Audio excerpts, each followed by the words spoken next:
Bonjour à tous mes chers amis, merci de me retrouver pour une nouvelle vidéo à thème. Et dans celle-ci, je vais vous proposer quelques petits exercices très simples que vous allez pouvoir réaliser pour développer et travailler votre intuition. Alors, je vais vous en proposer plusieurs, vous verrez, vous pouvez vous amuser à tous les faire, mais je vous conseille plutôt de trouver une méthode, celle qui sera la plus adaptée pour vous, celle qui vous correspondra le mieux et avec lesquelles vous aurez plus de résultats. Alors, pour la première, c'est quelque chose d'extrêmement simple déjà que vous pouvez faire.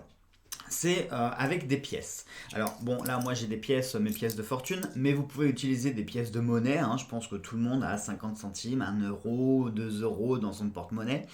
Donc ce que vous pouvez faire, soit vous prenez 3 pièces, soit vous en prenez une seule, et puis vous allez vous amuser à faire des lancers. Le but étant que vous allez donc prendre votre pièce, et puis vous allez essayer de deviner, alors je dis bien deviner, c'est pas tout à fait le mot. Vous allez essayer d'avoir l'intuition de la réponse, soit pile, soit face. Si comme moi vous utilisez les pièces de fortune avec un oui ou un non, eh bien vous essaierez de penser soit oui, soit non, hein, peu importe. On va rester sur pile ou face. Ce que vous pouvez faire, vous pouvez vous tenir à la rigueur une petite feuille de papier à côté de vous avec un stylo et puis vous allez noter la première réponse. Vous allez par exemple écrire lancer numéro 1, 2 points, je pense à pile. Lancer 2, face, etc., etc. Mais vous le faites au fur et à mesure des lancers, c'est-à-dire que vous faites avant de faire votre premier lancer, vous allez marquer numéro 1, je pense que ça sera pile. Ensuite, vous faites votre lancer, vous voyez le résultat, vous le mettez à côté. Vous reprocédez de la même façon avec lancer numéro 2, là je pense cette fois-ci à face, etc., etc. Et puis ça va vous permettre, comme ça, si vous écrivez les résultats sur un bout de papier, ça vous permettra de pouvoir un petit peu comparer. Alors vous allez me dire, vous avez une chance sur deux de donner la bonne réponse. Oui, mais c'est déjà un petit exercice qui est très simple. Il ne faut pas le faire au hasard, c'est-à-dire répondez pas d'instinct pile, face, pile, pile, pile. Non, essayez vraiment de travailler un petit peu, essayez de visualiser votre lancer, de visualiser la pièce, de voir comment la pièce pourrait tomber, essayez de vous référer à vos ressentis, à vos intuitions, vraiment hein, toutes les sensations que vous avez pour pour donner une réponse qui soit honnête et pas quelque chose qui soit le fruit du hasard. Sinon, ça n'a aucun intérêt de faire ça, très clairement. Donc ça, c'est pour le premier exercice. Comme vous avez pu le voir, il est extrêmement simple. Il ne vous demande strictement aucun matériel hormis une pièce. Pour le deuxième exercice, celui-ci est un peu plus complet et vous allez avoir besoin de matériel. Et là, attention, matériel de fou, vous allez avoir besoin d'une enveloppe. Ouais, je sais, c'est difficile à trouver, je suis pas sûr que vous pouviez le faire, mais avec un peu de volonté, vous pouvez réussir à trouver une enveloppe. Donc il vous faudra une enveloppe et puis le jeu de votre choix. Alors si possible, je vous conseille un jeu qui vous parle bien, un jeu que vous connaissez bien aussi, parce que si vous le faites avec un jeu, alors vous pouvez vous amuser à le faire avec un jeu que vous ne connaissez pas, mais la difficulté va être beaucoup plus importante parce que du fait que vous ne connaissiez pas les cartes, que vous ne connaissiez pas les figures, que vous ne sachiez pas, pardon, ce qu'il y a sur les cartes, ça va rendre l'exercice beaucoup plus difficile et vous allez comprendre pourquoi, je vais vous l'expliquer. Donc, vous allez prendre l'oracle que vous connaissez bien. Là, on va se faire un petit placement de produit. Voici l'oracle fantabuleux créé par mes soins. Donc, vous prenez votre oracle et puis, sans regarder, vous allez mélanger vos cartes de façon classique, hein, comme si vous faisiez un tirage. Vous mélangez bien vos cartes. Et surtout, vous ne regardez pas vos cartes, c'est très important. Vous faites un petit éventail où vous étalez sur la table, c'est comme vous voulez, et vous prenez une carte au hasard. D'accord ? Bon, alors moi pour le jeu, je vous montre la carte. Comme vous voyez, j'ai les yeux fermés, je vois pas le retour sur l'écran, donc je ne sais pas ce que c'est, ok ? Et vous allez prendre votre enveloppe et vous glissez tout simplement votre carte dans l'enveloppe, toujours sans la regarder. Et là, vous allez essayer un petit peu de... donc, vous pouvez vous amuser à toucher l'enveloppe si vous avez besoin, ou sinon, vous vous concentrez tout simplement dessus. Là encore, il n'y a pas de méthode, je ne vous donne pas de conseils, vous faites comme vous le ressentez. Si vous avez besoin de toucher l'enveloppe, touchez-la.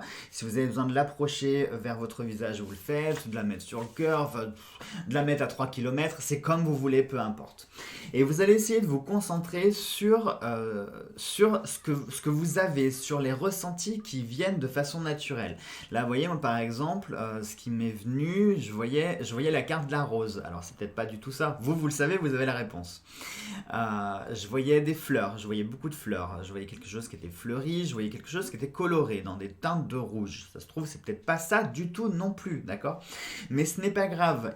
Même si vous faites des erreurs, même si ce que vous ressentez est faux, ce n'est pas forcément une erreur. Pareil, je vous invite à tenir une petite feuille avec un petit stylo et noter les sensations que vous avez. Parce que lorsque vous allez découvrir la carte, peut-être que vous serez complètement trompé. Par exemple, il y a peut-être aucune fleur sur la carte, il n'y a peut-être pas de rouge non plus sur la carte, mais lorsque vous allez voir la carte, peut-être que vous allez pouvoir faire des associations d'idées et vous dire « Ah mais bien sûr, imaginons là que ce soit, je sais pas, que ce soit l'épée.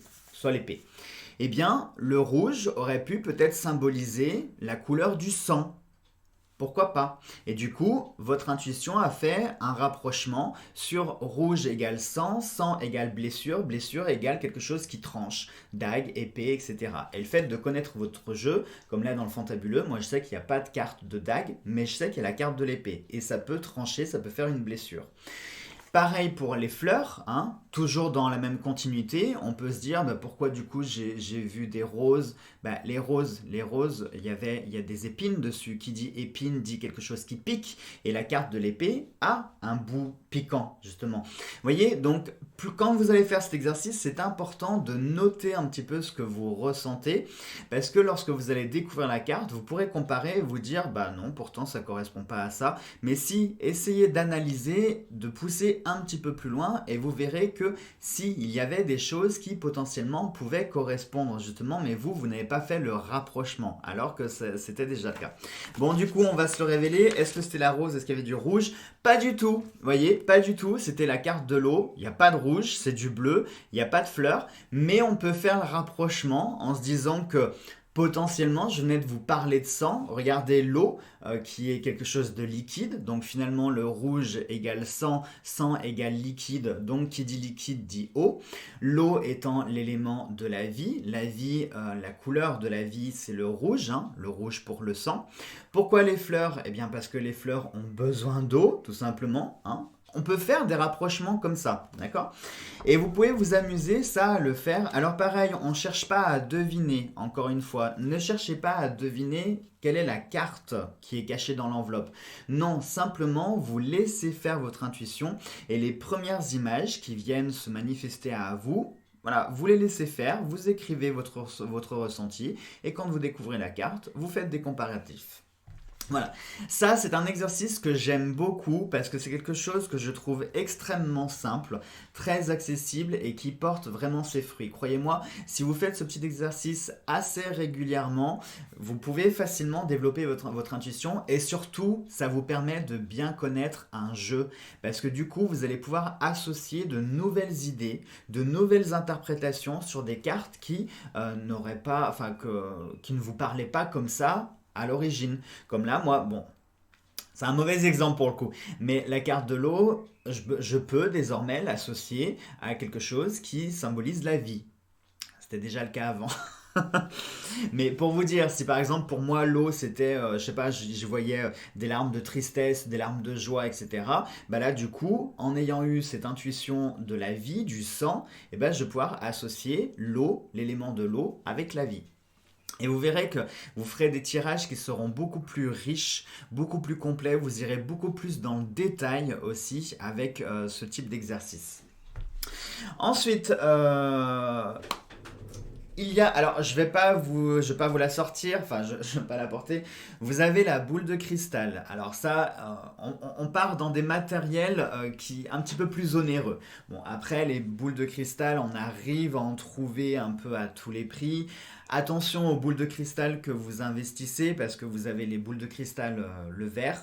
Hein, les boules en verre tout simplement. Vous avez le cristal, le vrai cristal, comme les verres en cristal, qui sont une gamme nettement plus supérieure, c'est-à-dire qu'on reste sur du verre, mais du verre quand même qui est plus pur, hein, parce que on va parler honnêtement, tout le monde n'a pas les moyens de s'offrir une boule de quartz, hein, surtout que les boules de quartz d'une taille 15-20 cm, faut compter près de 1 000 euros, donc clairement tout le monde n'a pas les moyens d'investir dans une boule de quartz.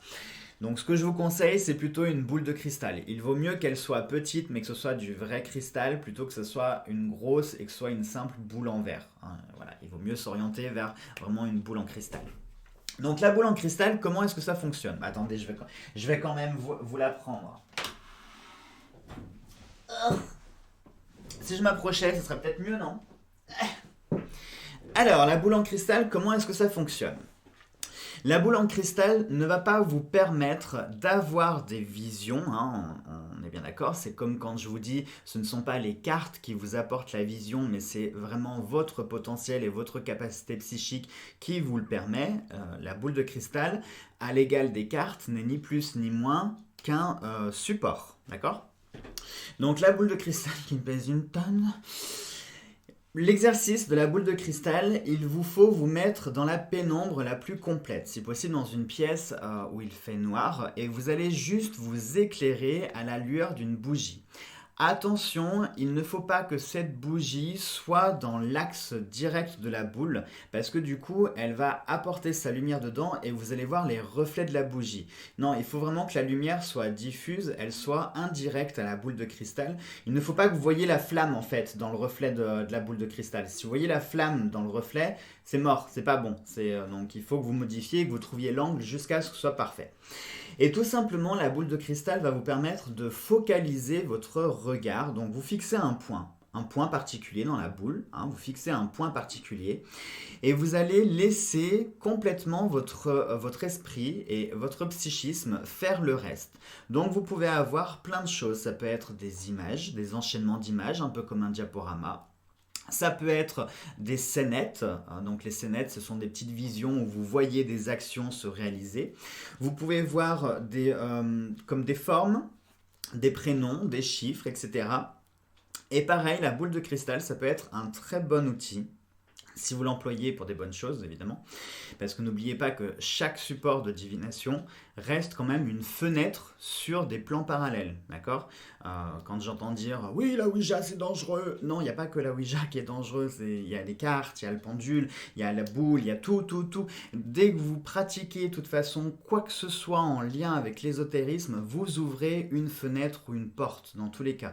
C'est pour ça qu'il faut vraiment prendre chaque pratique de façon très sérieuse, de façon très studieuse, se protéger, faire attention, ne pas faire ça pour rire, ne pas faire ça n'importe comment, avec n'importe qui et n'importe où. Voilà.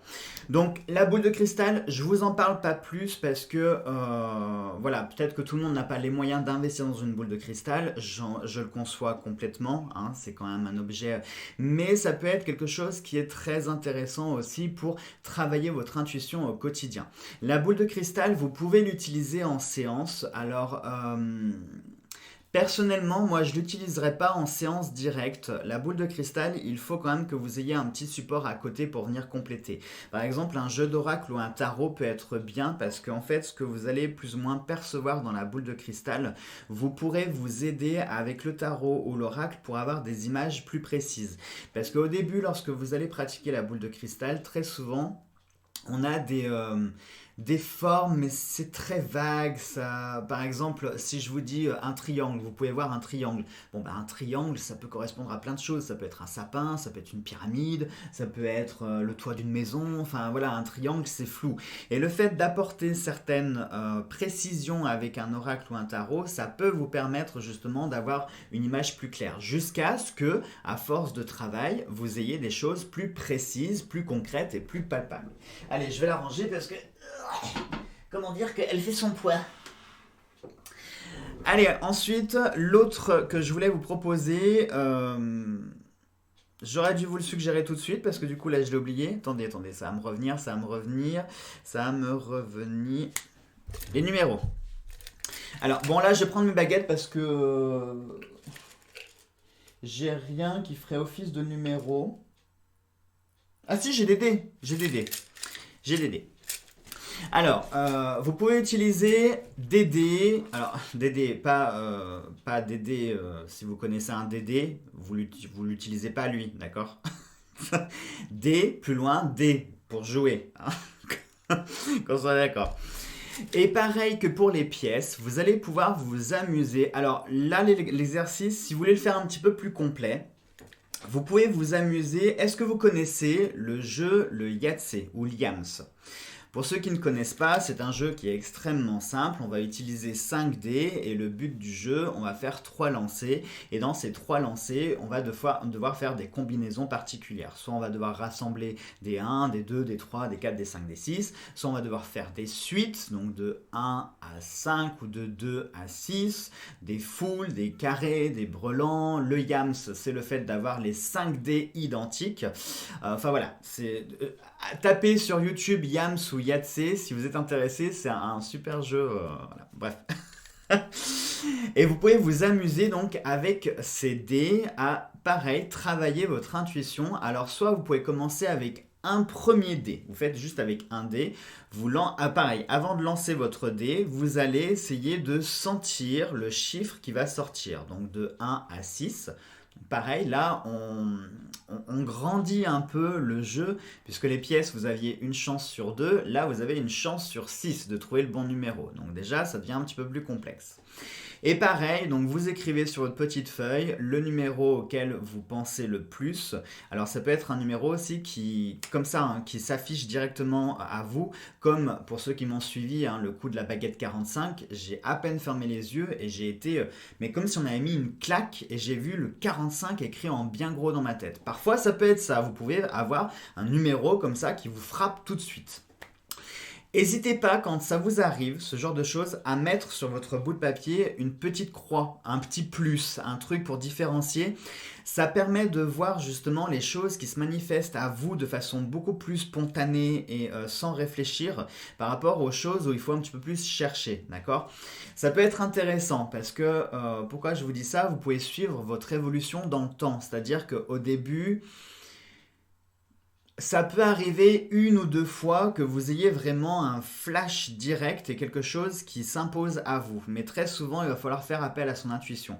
Puis plus vous travaillez, plus vous évoluez et plus vous avez ces flashs directs, moins votre intuition est sollicitée et c'est comme ça que petit à petit, on tend après à des informations directes, à des choses qui se manifestent tout de suite sans besoin de les chercher. Mais quand même, l'intuition est très importante, d'accord? Il faut la conserver et il faut aussi la travailler, c'est votre meilleur allié, surtout quand on pratique la cartomancie, la boule de cristal, enfin tout ce qui est support comme ça où finalement l'intuition est sollicitée, hein, c'est très important. Donc je vous disais les chiffres, oui j'ai pris mes baguettes parce que j'avais les numéros dessus, mais ça fonctionne avec des dés, c'est même très bien avec les dés. Donc, vous commencez avec un dé, vous vous amusez comme ça à faire des lancers et puis à sentir le numéro qui va s'afficher. Vous pouvez complexifier l'exercice avec un deuxième dé que vous rajoutez, puis un troisième, puis un quatrième, puis un cinquième. Et vous pouvez essayer de vous amuser ensuite à essayer de sentir les combinaisons qui pourraient arriver. Alors soit ça peut être par exemple la somme totale des 5 dés. Imaginons, moi je sais pas, que vous ayez le chiffre 30 qui s'affiche comme ça dans votre tête. Et puis, très clairement, on n'a pas un 0 sur le dé. Donc 30 peut correspondre à une somme. Et là, imaginons que vous fassiez, les 5, 6. 6 x 5, 30. Du coup, dans le jeu, ça serait cool, yams. Ça fait 50 points. Mais je suis complètement perché. Je vous prie de m'excuser, les amis. Mais voilà, du coup vous avez eu le chiffre 30 et effectivement vous venez de sortir les 5-6. Donc du coup vous avez la somme totale des chiffres. Ça fonctionne aussi dans ce sens-là, d'accord? Parce que l'intuition, c'est pas que percevoir les choses dans le détail. Parfois, on peut percevoir la finalité de la chose, mais on n'a pas toute l'évolution. Donc après, c'est un petit peu à nous, comme un puzzle, d'essayer de rassembler les différentes pièces. Voilà. Ça fonctionne avec des dés, ça fonctionne avec des dominos aussi, hein. Si vous n'avez pas de dés, vous avez des dominos à la place, vous mettez des dominos face contre la table, hein. Et puis pareil, vous essayez de sentir un petit peu les différents chiffres et vous vous laissez guider. Alors pareil, vous n'allez pas forcément sélectionner au hasard, essayez de visualiser un domino, c'est-à-dire on va dire le 5 et le 3 d'un côté. D'accord? Vous la voyez aussi la tuile avec 5 et 3 là. Voilà. Donc vous allez visualiser cette tuile-là, vous allez vous la garder en tête et puis vous allez essayer de vous diriger vers cette tuile. Donc vous passez au-dessus comme vous voulez, vous essayez de sentir les tuiles, vous essayez de faire une sorte de projection astrale ou ouvrir votre troisième œil de façon à ce que les tuiles qui sont réparties face cachée sur la table, eh bien vous, grâce au troisième œil, vous essayez de visualiser où peut se trouver cette tuile avec le 5 et le 3. Ça aussi, c'est un exercice qui est très intéressant à réaliser, que je vous invite à faire aussi quotidiennement, hein, parce que si vous le faites une fois par mois, honnêtement, ça sert à rien. Il faut au moins que vous le fassiez une fois par semaine pour que vous ayez des résultats qui commencent à être probants. Alors attention, c'est pareil, les résultats dépendent des personnes. Il y a des personnes qui ont certaines prédispositions pour les capacités psychiques. Alors, n'y voyez pas quelque chose qui pourrait vous vexer. C'est comme, j'ai envie de vous dire, il y a des personnes qui sont douées naturellement pour chanter. Il y a des personnes qui sont douées naturellement pour dessiner. Des personnes qui sont douées pour la cuisine, etc. etc. Bref, vous m'avez compris. Donc, ne vous offusquez pas si vous n'avez pas forcément ce potentiel en vous. C'est quelque chose que vous pouvez travailler. Comme la chanson, vous pouvez apprendre à chanter. Alors, vous n'aurez jamais la voix, je sais pas moi, de Céline Dion, de Maria Carey ou Mylène Farmer, très clairement, mais vous arriverez à chanter juste et faire quelque chose de relativement mélodieux. Voilà. Bah, c'est le même principe avec les capacités psychiques, on a tous quelque chose en nous. Alors, soit vous serez Lorraine Warren, hein. J'allais dire Melinda Warren. Excusez-moi, j'ai repris la série de Charmed en ce moment, du coup. Automatiquement, j'ai pensé à Melinda Warren. Donc, soit vous êtes naturellement Lorraine Warren ou Melinda Gordon, hein, pour ceux qui sont fans de la série, ou Medium avec Patricia Arquette, soit ça va prendre un petit peu plus de temps, mais ce n'est pas impossible. De toute façon, j'ai envie de vous dire, il faut travailler dans tous les cas, hein. Même si on a quelque chose qui est naturel en nous, il faut quand même travailler, c'est important. Donc, comme je l'ai dit, le bon rythme, c'est minimum une fois par semaine si vous voulez commencer à avoir des résultats un petit peu probants. Attention, quand je dis résultats probants, on parle de plusieurs semaines ou plusieurs mois, hein. C'est comme le sport. Si vous faites une séance de sport, c'est pas parce que vous allez faire 200 abdos à la suite que pouf, tout le ventre a disparu et que vous avez une tablette de chocolat. Non, il faut le faire dans le temps, d'accord? C'est comme ça qu'on a des résultats. Ensuite, carte des boules, ça c'est bon. Il y avait autre chose. Oui, il y avait autre chose. Alors attendez, où est-ce que je l'ai rangé? C'est comme d'habitude, je ne suis pas préparé, hein, je fais ma vidéo à l'arrache. Où est-ce que je l'ai rangé? Où est-ce que je l'ai rangé? Eh bien, je sais plus. Je sais plus, je ne sais plus. Mais je sais plus. Je sais plus, je sais plus. Bon, alors attendez, vous savez ce qu'on va faire? Je vais faire une micro-pause dans la vidéo. Oui, je vais faire une micro-pause dans la vidéo. Et je reviens tout de suite. Me revoilà! Et avec ce que je cherchais. Alors, l'autre méthode que je vous propose, là pour le coup, vous allez devoir un petit peu investir, sauf si vous l'avez déjà chez vous. Il s'agit de jeux de société. Et oui, les jeux de société peuvent être de très bons supports pour travailler de façon ludique et à la fois sérieuse et régulière votre intuition. Vous avez beaucoup de jeux à thème qui existent, donc c'est pas forcément pour vous faire du placement de produit que je vais vous dire, mais ce sont des jeux que j'apprécie beaucoup et qui, je trouve, ont une vraie ont quelque chose de très intéressant pour travailler l'intuition. Et vraiment, on a des résultats qui sont très intéressants aussi. Vous avez, je pense que vous le connaissez à peu près tous, vous avez le jeu de société de Dixit. Donc Dixit, il s'agit de trouver des choses, des idées via des cartes, hein. Donc on va par exemple, comment je pourrais vous dire, On va essayer de trouver un concept grâce à différentes cartes et il va falloir trouver la bonne carte. Dans le même état d'esprit, je vous ai fait la vidéo de présentation, je vous la mettrai en barre d'infos si ça vous intéresse. Vous avez le jeu Mysterium. Mysterium, on va incarner différents médiums qui se rassemblent dans un manoir afin d'exorciser l'esprit d'un fantôme qui sera incarné par un autre joueur aussi. Un joueur va jouer le fantôme. Et ce fantôme va tenter de nous aider en nous envoyant des visions via des cartes, donc je vais vous les montrer. Et le but étant est de retrouver, un peu comme le Cluedo, c'est un mélange de Dixit et Cluedo, où il va falloir retrouver le criminel, le lieu, l'arme du crime, comprendre pourquoi, etc. etc. Et vous avez aussi, dans le même esprit, vous avez le jeu dernièrement qui est sorti, Obscurio, qui est dans le même état d'esprit, à savoir que cette fois-ci, on va être dans une bibliothèque magique face à des portes scellées, et il va falloir trouver la bonne porte grâce toujours à des cartes dans le même état d'esprit. Alors, vous allez me dire, mais pourquoi, c'est quoi le rapport avec l'intuition? Eh bien, je vais vous montrer justement. Donc, les cartes, là, je vais utiliser les cartes de Mysterium, que j'aime beaucoup, j'adore les illustrations, que ce soit le Dixit, le Mysterium ou Obscurio. Je trouve que les illustrateurs ont fait un travail exceptionnel d'illustration. Vraiment, les cartes sont dans un esprit très onirique, à la fois mystique, c'est très spirituel, il y a des détails, c'est très recherché. Et vraiment, je trouve que c'est très très bien pour travailler son intuition. Pareil, vous pouvez aussi vous amuser à utiliser des cartes de Dixit, de Mysterium ou d'Obscurio en remplacement de votre oracle pour le petit exercice avec l'enveloppe. Le seul truc, c'est que ça sera plus difficile, c'est ce que je vous disais, si vous utilisez un jeu que vous ne connaissez pas, que vous ne maîtrisez pas, l'exercice sera beaucoup plus difficile parce que du coup, vous allez avoir des idées, vous allez ressentir plein de choses, des choses qui seront un peu confuses parce que vous direz, comme vous ne connaissez pas le jeu, vous n'êtes pas sûr d'être sur la bonne voie, mais c'est pas grave, peu importe, pareil, vous notez vos idées sur un bout de papier et puis quand vous découvrez la carte, vous essayez de voir quelles sont les choses cohérentes que vous avez pu ressentir à travers cette carte. Alors, là par exemple, on va utiliser celle-ci, on pourrait en utiliser tellement, il y en a tellement, les illustrations sont vraiment toutes superbes. Allez, on va prendre celle-là, tiens, celle-là elle me parle bien. Donc, dans Mysterium, comme je vous l'ai dit, le but étant, c'est qu'avec ces cartes vision, il va falloir faire deviner un personnage, un lieu, un objet, etc. Là, je vous en montre quelques-unes. Donc, pour ceux qui connaissent le Dixit, on est sur le même principe du Dixit. On va avoir comme ça des images qui sont plutôt subjectives. On ne sait pas trop de quoi ça parle. On ne comprend pas forcément la scène. Ça ressemble plus parfois à du domaine du rêve. Regardez par exemple cette carte.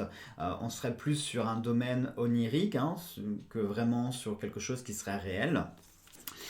Donc avec ces cartes, il va falloir en fait faire deviner ce que... alors, attendez, on va remettre les choses de façon plus claire pour que ce soit plus compréhensible pour vous.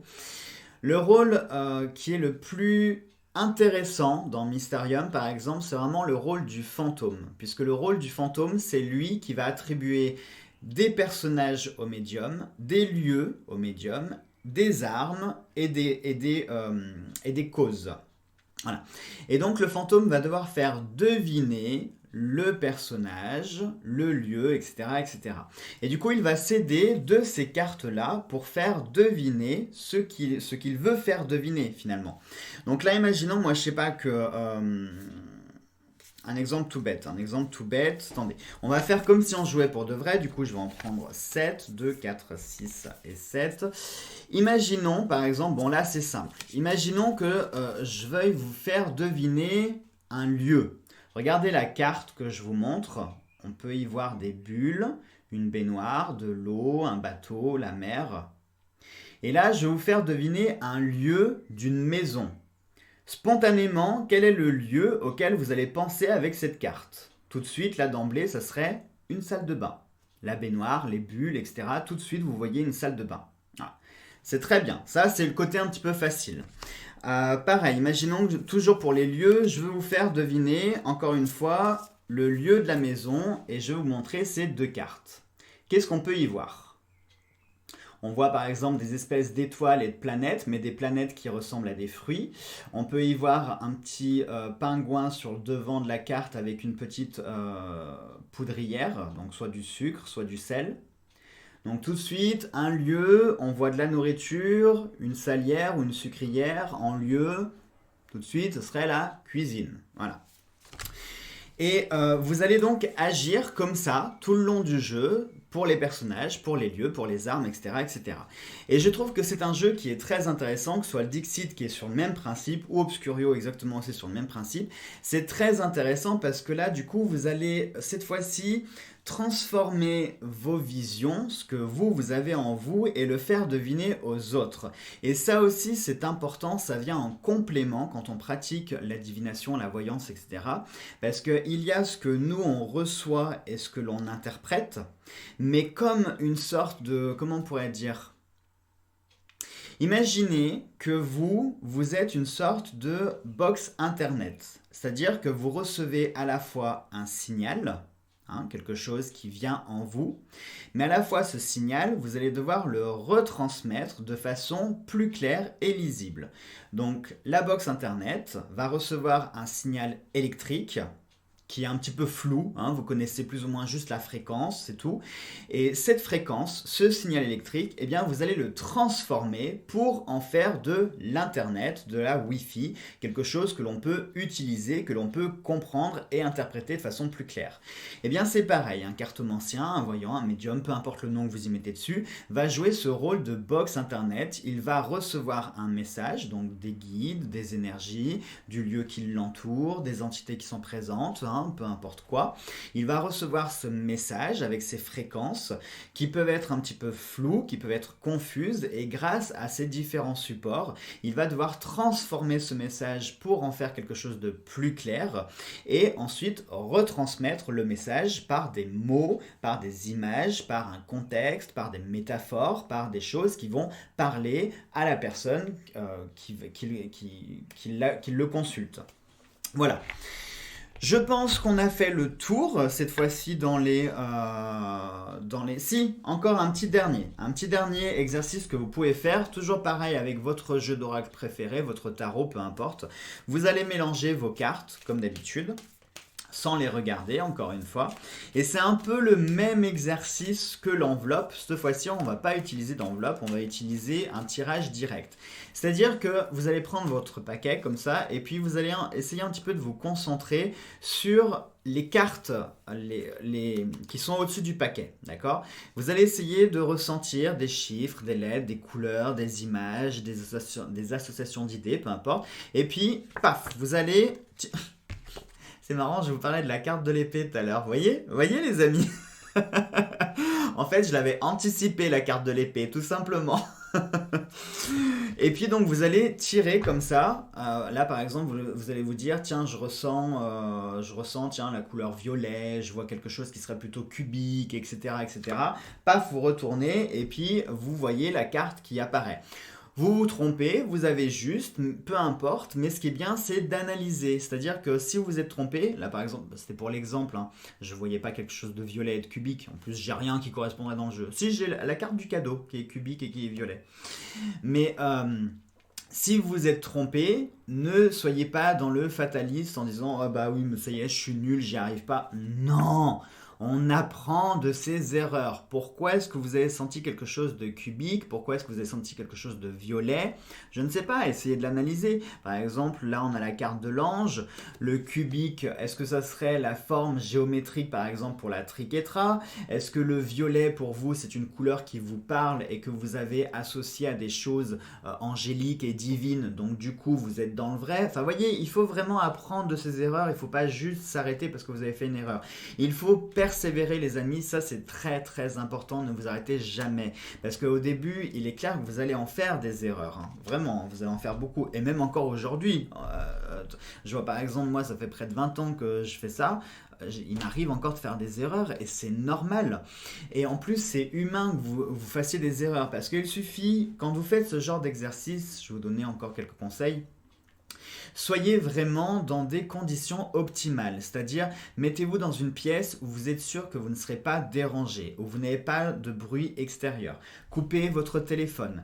Si vous vivez avec d'autres personnes, dites-leur bien que vous avez besoin d'être tranquille, qu'on ne vienne pas vous déranger pour une demi-heure par exemple. N'ayez pas de choses dans la tête, hein. Si par exemple vous avez mis une casserole sur le feu, faites pas votre exercice alors que vous savez que dans 5 minutes il va falloir vous lever pour mélanger la ratatouille. Non, vraiment débarrassez-vous de tout et soyez dans un lieu qui soit le plus propice. À ça c'est très important. Et comme je l'ai dit, essayez aussi d'avoir une pratique régulière. Faites au moins un exercice une fois par semaine. C'est vraiment le strict minimum.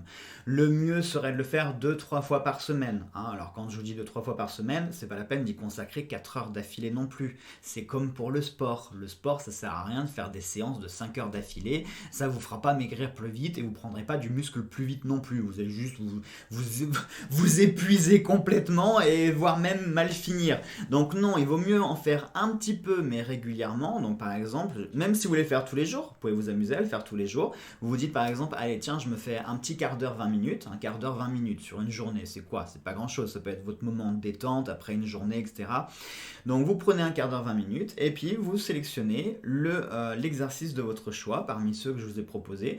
Après, je sais pas si mes confrères ont fait des vidéos un peu similaires, mais n'hésitez pas aussi à fouiller, hein, allez sur YouTube, sur internet, vous tapez exercice de travail d'intuition. Je suis sûr que vous devriez trouver oui.